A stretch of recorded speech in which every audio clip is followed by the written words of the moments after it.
Así que el pensamiento medio o la transición sería que no solamente recuerde, no solamente comprenda un tema, sino que lo logre aplicar, que tenga un sentido práctico, lo que Ausubel llamaba aprendizaje significativo. Sí, lo que Edgar Morin llama como el saber útil. ¿Ya?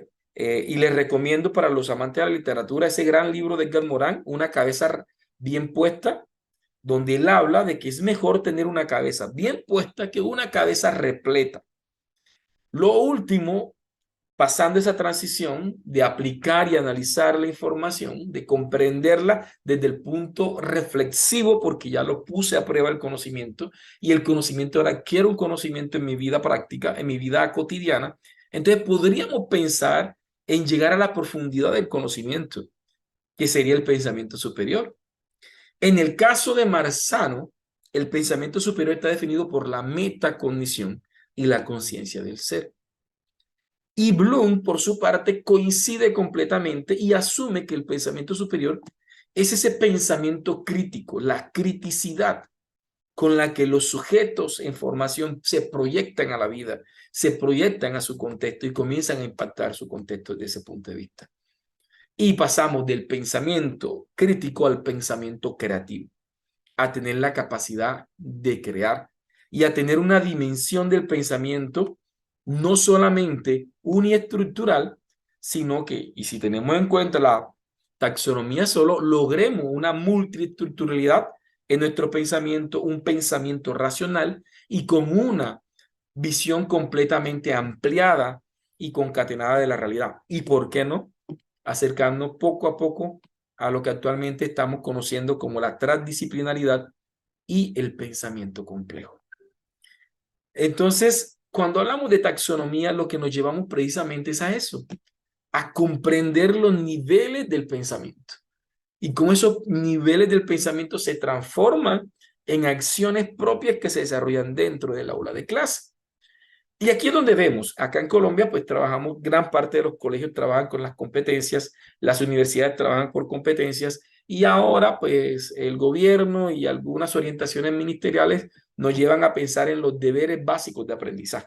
Pero indistinto de eso, nosotros nos podemos cuestionar como docentes cuando nuestros planes de estudio, nuestra propuesta educativa microcurricular, cuando yo voy al aula de clase, me limito solamente ¿a qué? A definir, repetir, enumerar, que la persona describa, que la persona conceptualice, que la persona explique, que la persona logre de alguna manera sintetizar, interpretar. Son elementos importantes. Pueden ser hasta el punto de partida del pensamiento superior, pero no se puede quedar allí. Es así que la investigación formativa cobra un papel importante en el docente constructivista, porque solamente cuando proyectamos la educación hacia que el estudiante construya, diseñe, innove, invente, y uno mismo se compromete en la planeación. Cuando yo estoy planeando de alguna manera y yo le pongo que el estudiante tiene que publicar, entonces yo como docente soy el primero que tengo que entregarle una publicación mía. Paulo Freire decía, nunca podré enseñar a amar si yo no amo. Nunca podré enseñar a publicar si yo no publico. Nunca podré enseñar a construir si yo no construyo. Ese es el principio de la delegación. Yo hago, tú ves, tú haces, yo veo y al final harás solo. Que son los principios de la delegación del conocimiento. ¿Sí? Entonces, una de las invitaciones de esta charla, precisamente como docentes y como investigadores de la educación activa o del aprendizaje activo, tiene que ver precisamente con que a la manera de planear, a la hora de planear, consideremos obviamente la taxonomía de Bloom con respecto al pensamiento superior. Ah, yo utilizo la taxonomía de Bloom. Sí, la utiliza de la taxonomía de Bloom, pero desde el pensamiento inferior, porque también están definidos elementos del pensamiento inferior. No nos quedemos con el pensamiento inferior y caminemos progresivamente precisamente a donde el pensamiento superior, reconociendo lo que Marzano asume del pensamiento superior, que es un pensamiento completamente metacognitivo. Entonces vamos acercándonos un poco a ese tipo de elemento. Ok, y de alguna manera rompemos lo que Paulo Freire conoce como la educación bancaria.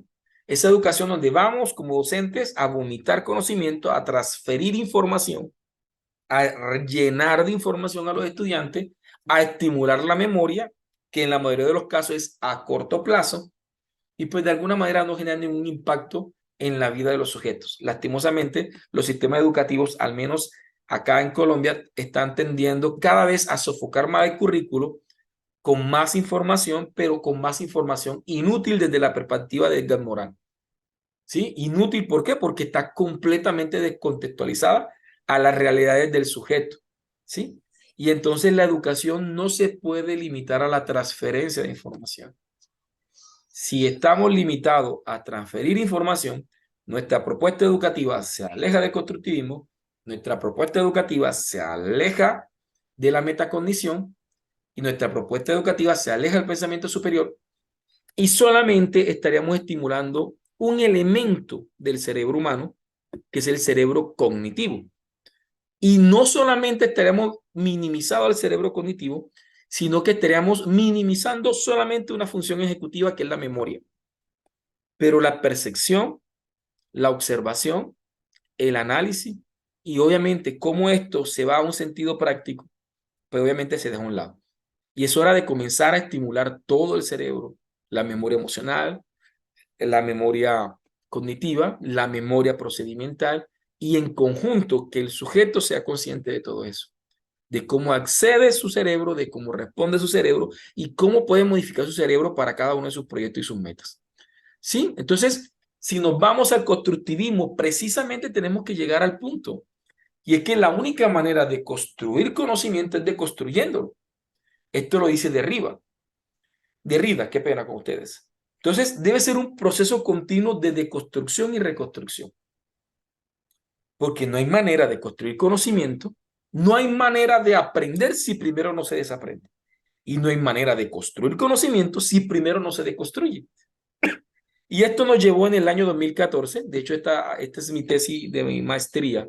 Quien quiera se la comparto para que la tenga. ¿Qué hicimos? Hicimos un modelo de autorregulación y construcción del conocimiento, teniendo como premisa precisamente, déjame un segundo acá, que no veo casi la pantalla acá, perfecto. Teniendo como elementos los siguientes. O sea, en nuestra tesis de maestría, que era un modelo de autorregulación y construcción de conocimiento para educación básica y que después migró a educación superior, veíamos lo siguiente, que para que el estudiante aprenda, lo primero que tenemos que hacer es lo siguiente, que él asimile la información, que él la comprenda. Y la manera de asimilar la información es que ese conocimiento o esa enseñanza venga atada ¿con qué? Con las realidades socioculturales y socioeconómicas del estudiante. Vuelvo y repito, lo freireano. El punto de partida de la educación es el contexto del estudiante. Tal cual como dice Vygotsky, es el contexto histórico-cultural el que define la manera en cómo se puede aprender. No podemos hacer andamiaje, y es un término vygotskiano, si primero no comprendo esa zona de desarrollo real del estudiante, si no comprendo en dónde está el estudiante. Por eso es que les mostraba los proyectos. Si me toca dar clase en un contexto vulnerable, golpeado por la violencia, golpeado por la corrupción, ese tiene que ser mi punto de partida. Y de construir esa realidad. Y es muy curioso porque los sentidos se adaptan. Cuando llegaba a estas comunidades vulnerables, les decía, tráiganme un problema de su comunidad. Y me decían, no hay problema. Pero quien viene de afuera, de alguna manera, tiene los sentidos todavía no adaptados a esa realidad y puede percibirlas. ¿Sí?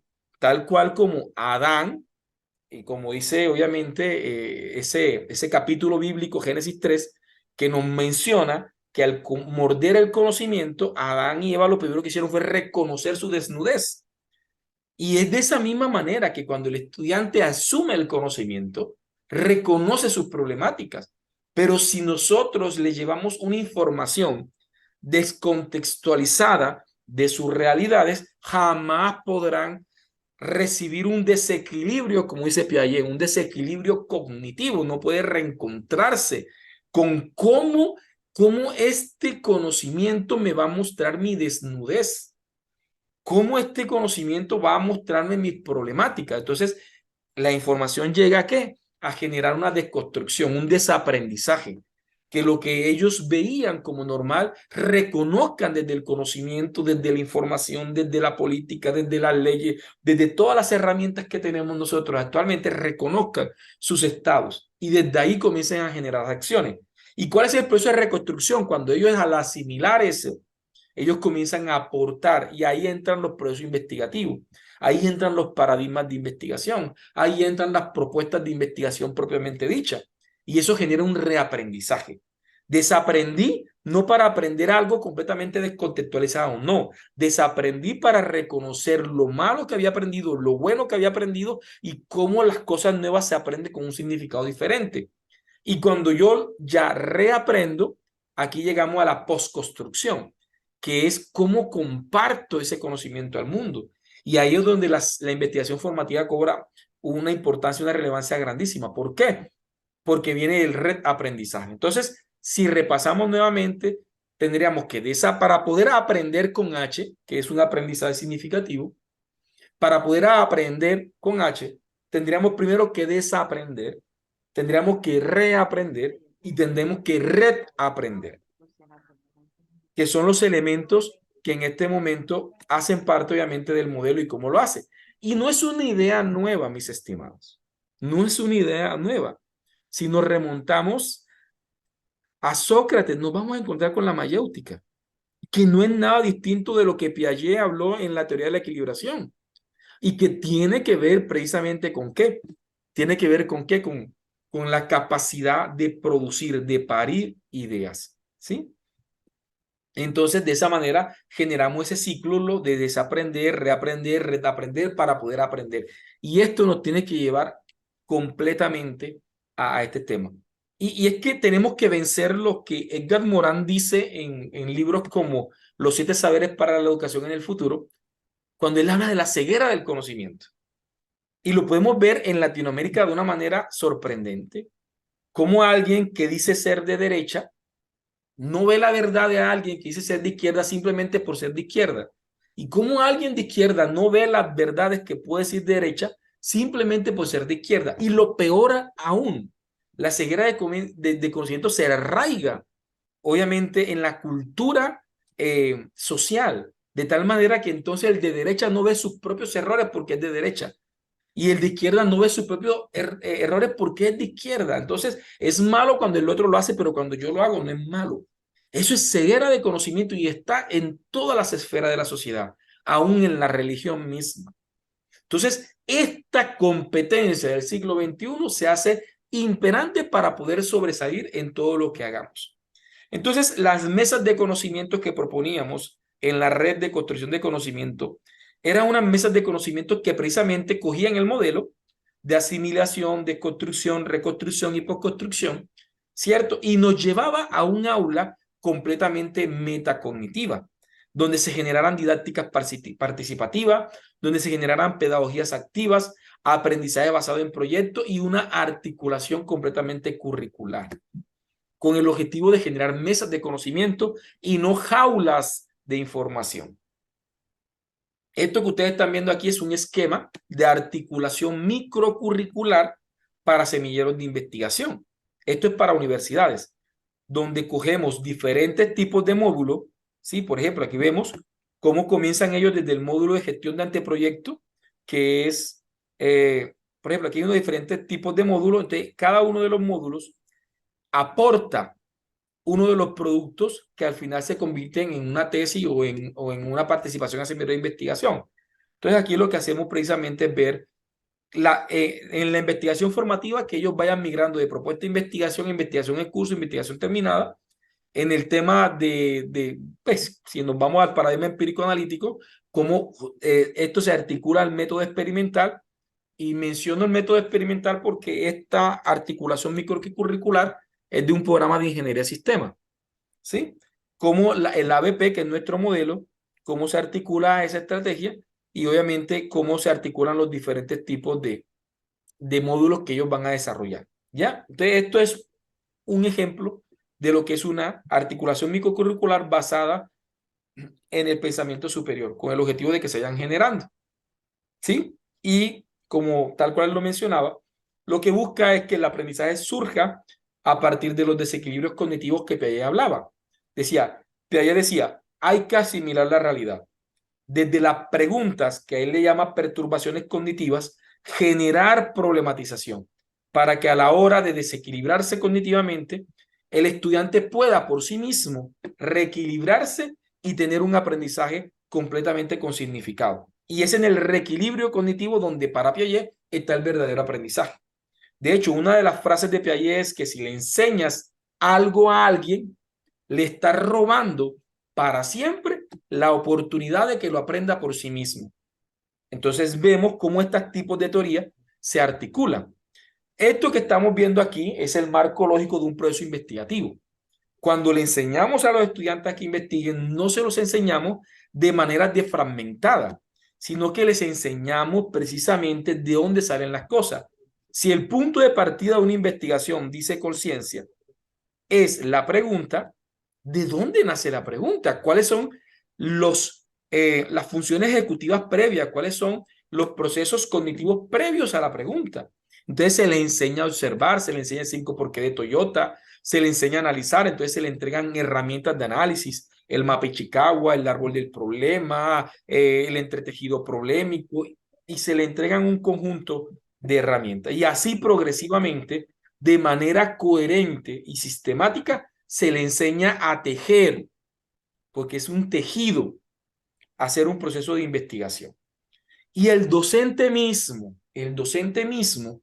comienza a experimentar una metamorfosis, unos cambios paradigmáticos.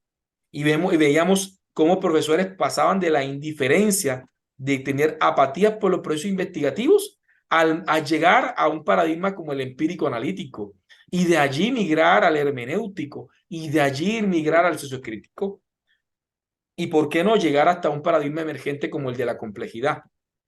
Se lo dice este servidor que de formación es de la ciencia exacta. Pues, soy licenciado en informática, pero un pénsul muy de ingeniería de sistemas, ya, muy matemático. Entonces, obviamente, me tocó experimentar, porque a la medida que hacemos investigación formativa nos vamos sensibilizando desde nuestra humanidad y nos vamos conectando con los estudiantes, ¿sí? Y pasamos, lo que habíamos dicho, de una pedagogía de la respuesta, de una pedagogía de decirle al estudiante todo.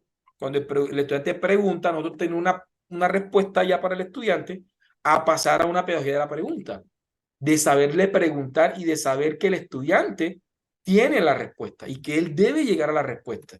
Y que nosotros, ¿qué hacemos? Una función de mediación, de acompañamiento, de andamiaje, para que ellos puedan llegar a ese punto. No sé cuánto tiempo me queda, porque no alcancé exactamente, no sé si me pueden recordar. 10 minutos.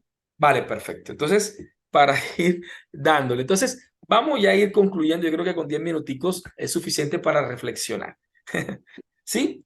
Cuando hablamos de metacognición, Flawell habla de que la metacognición es un estado de conciencia, donde el sujeto es consciente de pues, tiene un reconocimiento completo de la tarea que va a desarrollar. Hay claridad sobre la tarea que va a desarrollar. 2, tiene un inventario de sus habilidades para desarrollar esa tarea. 3, tiene la capacidad de diseñar estrategias. Y 4, tiene la capacidad de evaluarlas. Y cuando entra en ese círculo infinito, llega en lo que muchos autores llaman aprender a aprender. El estudiante aprende a aprender. No se le da un pescado, sino que se le enseña a pescar. Y de alguna manera comienzan a explotar el conocimiento a su libre gusto. Edgar Morin habla de la necesidad del conocimiento pertinente, del saber útil. Y con esta reflexión, mis estimados, espero que la puedan atesorar para que de pronto podamos comprender algunas cosas. Y resulta que en nuestro contexto, yo hablo de Colombia, se ha cometido un error epistemológico. Y es que asumimos que las ciencias son útiles por su naturaleza. Y pensamos que la ingeniería es útil porque es útil, la matemática es útil porque es útil, la química es útil porque es útil, ¿sí? Y no hemos comprendido que las cosas no son útiles por su naturaleza, sino por su uso o por su practicidad. ¿En qué momento me es útil a mí? En una ocasión me dieron la oportunidad de hablar en una comunidad religiosa me paré a hablar y la primera pregunta que le hacía a la comunidad religiosa, obviamente ya le había advertido al líder religioso cómo, y él conocía el tipo de discurso que manejo, y me dijo, hágale, que quiero que ellos te escuchen. Y yo la primera pregunta que le hacía a la comunidad era, ¿la Biblia es útil o inútil? Se podrán imaginar las miradas, las caras. Y yo les decía, sí, la Biblia es útil o inútil. Porque asumimos que las cosas son útiles o inútiles por su naturaleza y no lo son. Sí, por ejemplo, si en la Biblia dice que no le no le salgas de fiador a tu hermano, que lo está en Proverbio, y yo le salgo de fiador a mi hermano, aunque tenga la Biblia y aunque la lea 1000 veces, no me ha sido, ¿por qué? Porque no la he puesto en práctica.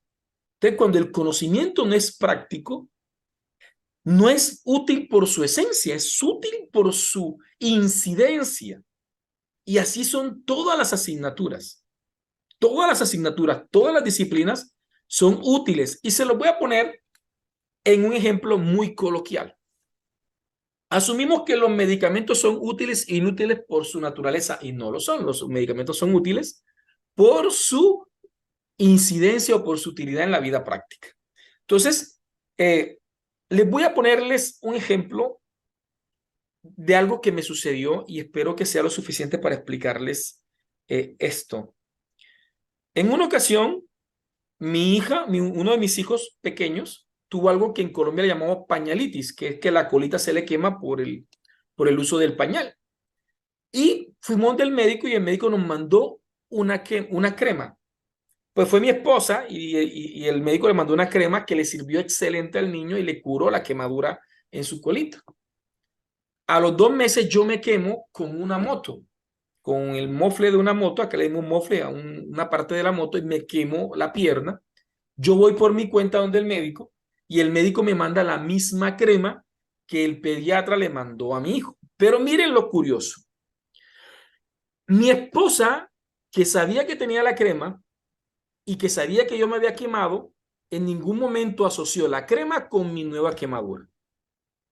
Y yo, que sabía que me había quemado, pero que ignoraba que tenía la crema en la casa, al recibir la información fui a una droguería y compré la misma crema, teniéndola en la casa. ¿Qué significa esto? Que la crema que yo tenía en mi casa literalmente me fue inútil porque yo desconocía que la tenía. ¿Sí? Me hago entender. Entonces, partamos de esto. Si yo tengo un reconocimiento consciente de la información, estamos hablando de aspectos cognitivos. Es decir, saber que yo tengo algo y para qué sirve.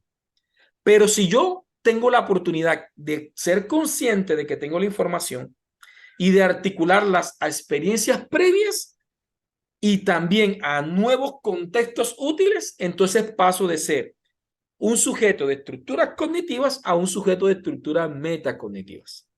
Entonces, el conocimiento tiene que ser útil desde la reflexión de la utilidad del conocimiento. ¿Sí? Es decir, saber en qué diferentes escenarios me sirven. ¿Qué tal si le enseñáramos física a los estudiantes como ustedes están viendo aquí? ¿Qué tal si no solamente le enseñamos números? ¿Qué tal si en geometría no le decimos que un ángulo de 45 grados es esta fórmula matemática y para hallar el área y para hallar... ¿Por qué no es más fácil decirle que si está a la 1 de la tarde esperando un bus y tiene que esperar por mucho tiempo, haga un ángulo de 45 grados con sus pies y que podrá aumentar 2 o 3 veces la resistencia de estar parado? Es decir, el conocimiento tiene que ser práctico. En una conferencia decía, no hay ninguna asignatura teórica, se lo decía. Todas las asignaturas son prácticas. Y un profesor se levantó y dijo, profesor, qué pena, pero hay asignaturas que son teóricas. ¿Cómo cuál? Y me decía, como la ética. Yo, ¿cómo va a decir que la ética es teórica? No hay cosa más práctica que la ética. Entonces, eso hace parte precisamente de comprender estos elementos. Así que, mis estimados, entendamos que cuando llegamos a esta dimensión del conocimiento, comprendemos que el mundo, que detrás de todo concepto concreto hay un concepto abstracto. Que así como existe el concepto de casa, que es físico, debe existir el concepto de hogar, que es metafísico. Que así como existe el diploma, que es físico, debe existir el aprendizaje, con también relevancia. Y el estudiante está centrado en la nota.